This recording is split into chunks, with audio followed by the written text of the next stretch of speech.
యువతకి ఉపాధి లక్ష్యం భాగంగా అలాగే యానం ఓల్డ్ ఏజ్ హోమ్ ఆధ్వర్యంలో ఈరోజైతే భారీగా మెగా జాబ్ మేళా అయితే నిర్వహించారు. అలాగే ఇక్కడ అనేక మంది అనేక ప్రాంతాల నుంచి చుట్టుపక్కల ప్రాంతాల నుంచి యువత కూడా భారీ ఎత్తున అయితే ఇక్కడ పాల్గొన్నటువంటి పరిస్థితి ఉంది. అలాగే ప్రస్తుతం ఎంతమంది ఎన్ని కంపెనీలు ఇక్కడికి రావడం జరిగింది, ఎంతమంది యువత ఇక్కడ రిజిస్ట్రేషన్ జరిగిందో కూడా మరిన్ని విషయాలు తెలుసుకునేందుకు అలాగే Yanam old age home founder అయినటువంటి మాజీ మంత్రివర్యులు అలాగే మల్లాడి కృష్ణారావు గారు ఉన్నారు. మాట్లాడే ప్రయత్నం చేద్దాం. సార్ చెప్పండి, ఈ యొక్క మెగా జాబ్ మేళా నిర్వహించారు, ఎంతమంది యువత రావడం జరిగింది, వాళ్ళకి ఎటువంటి ఏర్పాట్లు చేయడం జరిగింది?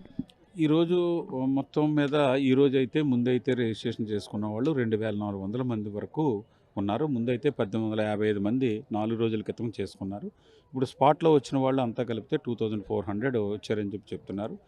ఇందులో మినిమం 1400 నుంచి 1500 మందికి ఉద్యోగ అవకాశాలు కలగజేసేలాగా దగ్గరగా 48 కంపెనీలు వచ్చున్నాయి.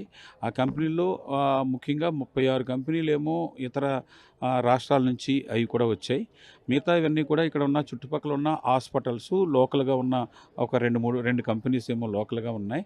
మిగతా ఏమో హాస్పిటల్స్ మెయిన్ హాస్పిటల్లు ఈ 3 జిల్లాలో ఉన్న మెయిన్ హాస్పిటల్ కూడా ఇక్కడికి రావడం జరిగింది. ఈ విధంగా ఈ 1500 మందిలో కనీసం యానం వాళ్ళకి 1000-1200 మందికి ఇక్కడ ఉద్యోగాలు, మిగతా చుట్టుపక్కల ఉన్న వాళ్ళకి ఒక 300, 400 మందికో వాళ్ళకో వస్తాయి.